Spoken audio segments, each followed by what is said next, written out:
Without going into a lot of details, APCT, as I mentioned, our focus is on managing national innovation systems, develop, transfer, adapt, and apply technology, improve the terms of transfer of technology, identify and promote the development and transfer of technologies relevant for the Asia Pacific region. That is our mandate. We have had projects in the past, especially focusing on grassroots innovation. As I mentioned in the morning discussions, we have had the privilege of working with Professor Anil Gupta in the early stages. We involved 7 countries, identified weaknesses and strengths in national innovation systems, and also recommended policies to improve the national innovation systems. We have, through these projects, China, Indonesia, Philippines, Sri Lanka, and Vietnam, obtained commitment from their respective governments. So I'm talking about the work 12 years back, where we scouted, documented, disseminated grassroots innovations from these countries. And over 380 stakeholders from different parts of the value chain were trained through APCT training programs in partnership with SISTI.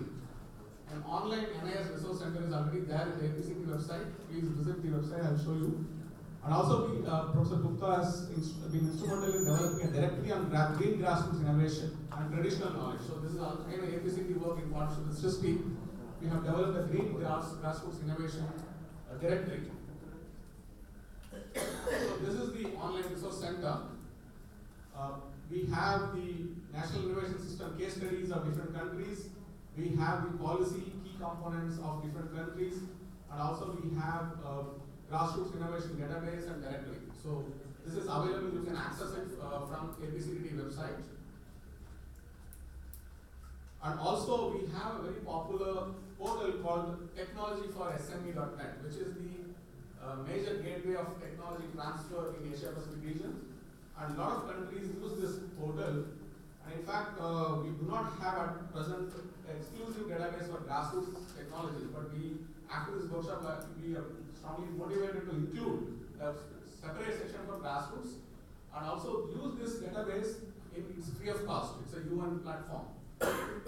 Once these technologies are identified from our countries and gone through a process of validation, we could actually use this platform to reach out to many countries. So at present, it covers almost 62 countries. You will find a lot of technologies from all your countries here. So this is called Technology for SME database. This is just a snapshot of how to use this. It's again a very, in 5 minutes you can register with this database. You will be provided a username and password. You yourself can enter because the grassroots innovators cannot themselves use this database, but support institutions like SISTI or Honeybee in your countries, the counterparts in your countries can actually fill in this data and submit it to our database. This is what the technology offers. This is what the technology request. We also have a dedicated database for renewable energy technology bank. This is again grassroots technologies. We are talking about solar dryers. Very basic farmers have identified a lot of solar drying technologies, which can be included to the renewable energy technology bank. We have another source called techmonitor.net, which is for disseminating information on grassroots technologies. We can, once you identify and if you tell us that these are the technologies that have the potential, this is an online publication, but again, it is very widely read in Asia Pacific region. So we could publish the technologies from your countries through TechMonitor. Again, this is taken on some of the SISTI and Honeybee's work.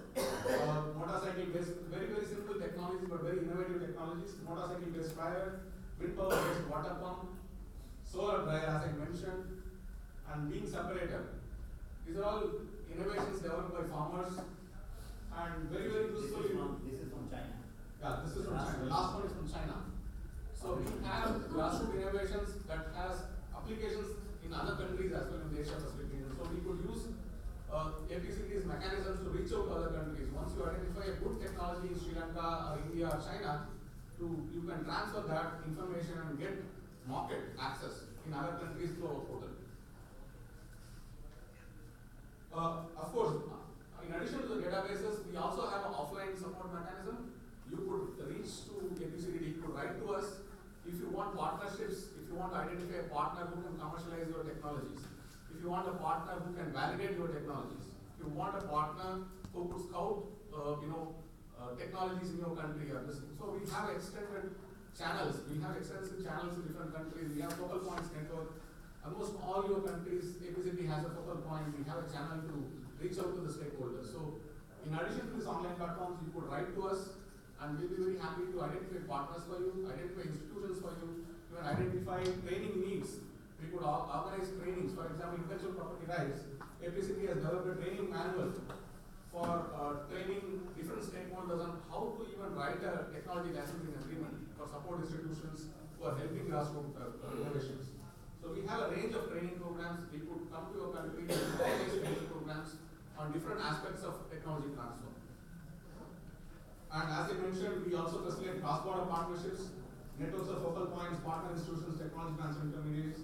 And the best thing is all of the services are free of cost because we are a UN organization. Thank you.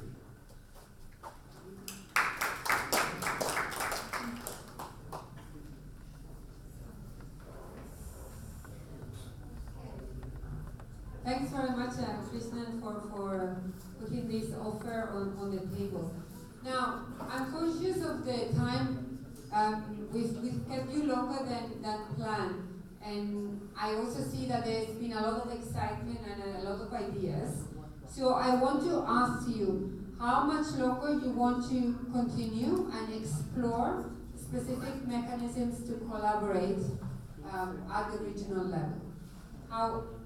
Should we dedicate 15 more minutes? Should we dedicate half an hour? Should it be 2 more hours? No?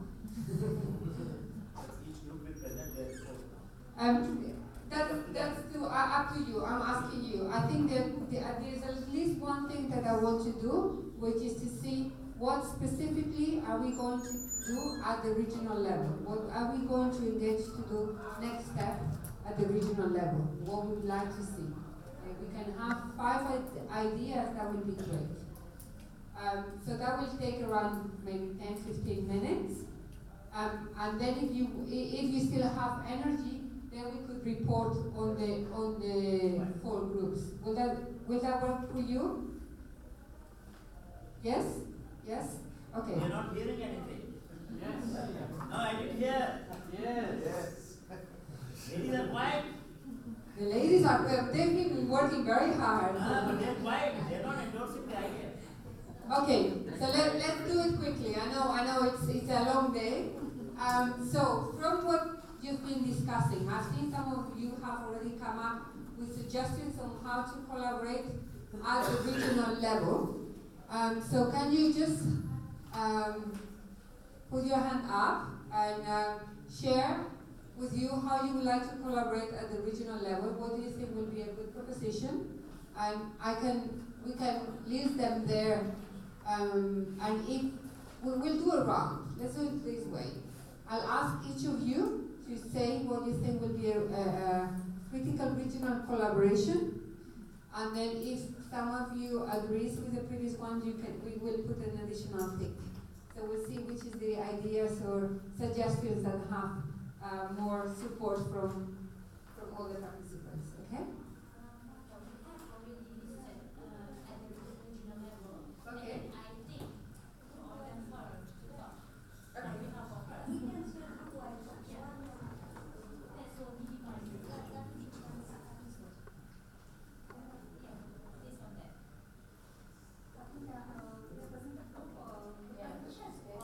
Focus on the regional collaboration.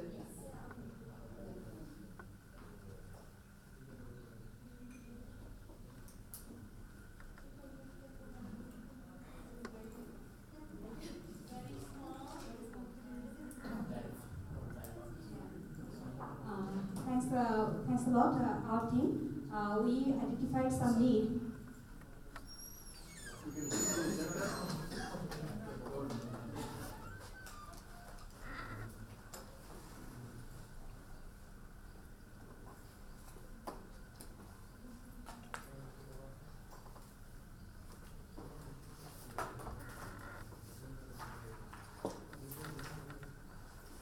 All the groups can think about regional ideas that both of these ideas mentioned.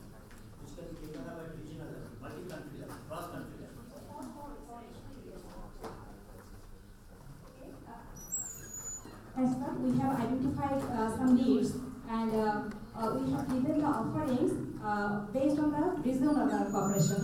The first need was that the technical support for the innovators, for the policymakers as well. And here we need the from the regional level, sharing of mentoring system, sharing of innovation labs or hubs, and regional cooperation in regional small scale collaboration and initiatives also.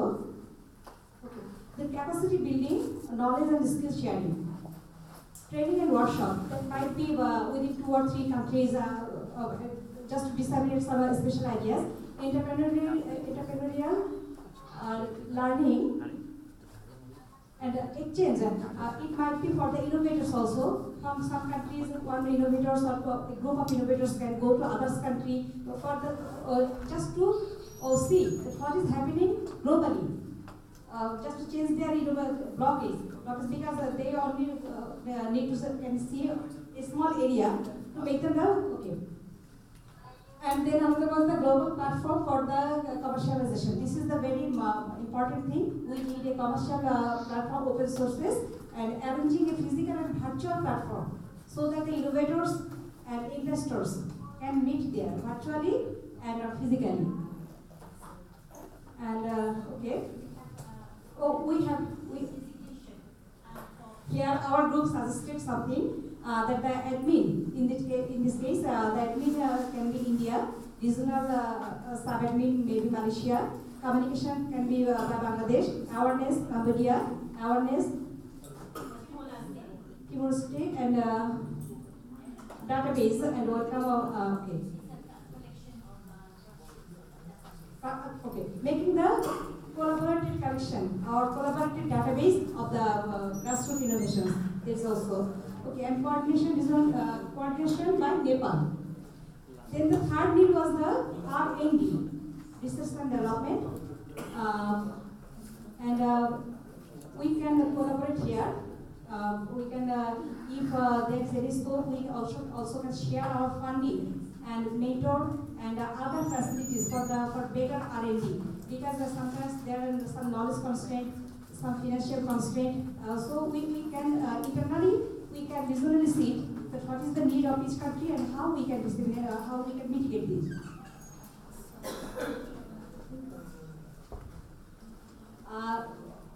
Number 5, scouting process, physical and offline. Different countries have their own mechanism, but we need a platform to share the mechanism of scouting. And we can take the other system. If there is any ready system in any country, like we have a idea bank, so we can give this complete system to other countries. It will save their costing and save their labors also. And at the same time, we can share the physical system, which is in practice in other countries.